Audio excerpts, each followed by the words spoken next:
Hi, this is Encouragement, bite-sized stories to refresh your soul. Here's Jim Smith with a little encouragement. Jesus, we know, told many parables to his first-century followers and to us to illustrate his teachings. And a modern-day family grew to love one of those parables. Pastor Thomas Long shares the story.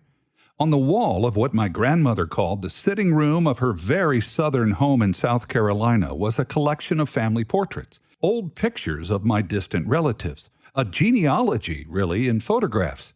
In the center of this cluster of old photos, in the place of honor, was a portrait of someone I didn't recognize.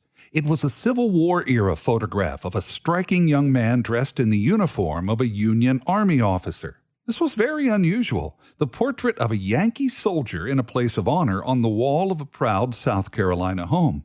I remember as a small child asking my grandmother, "Who is that man?"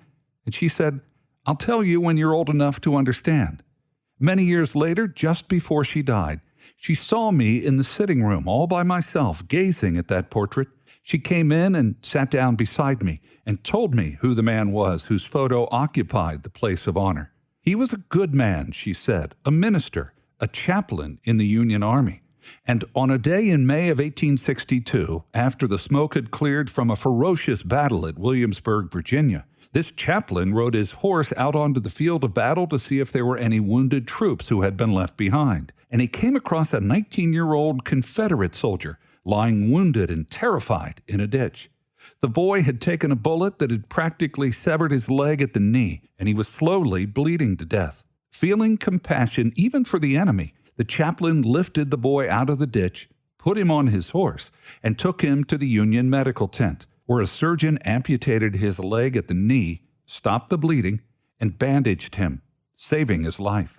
When the boy was strong enough to travel, this chaplain got together enough money to see that he was sent home to his grateful and relieved parents in South Carolina. Thomas Long says, this 19-year-old Confederate soldier grew up to be a minister himself, a teacher, a college president, and what's most significant to me, my great-grandfather. The Union chaplain who rescued him and saved his life was the Reverend Joseph Twitchell, a ministerial graduate of Yale College. Joseph Twitchell and my great-grandfather, William Greer, who were bound together by one man's humane choice during a savage war, remained friends throughout the rest of their lives. Now I understood why an old photo of a Union Army officer, Chaplain Joseph Twitchell, held that place of honor in my grandmother's South Carolina sitting room.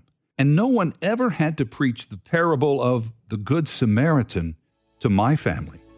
We had lived it. Thank you for listening to Encouragement. If you've been refreshed, don't forget to subscribe, leave a review, and share a little encouragement with someone you love. Encouragement is a podcast from Family Radio. These stories are just a taste of the stories you can hear every day. Listen at familyradio.org or find more encouragement on the Family Radio app.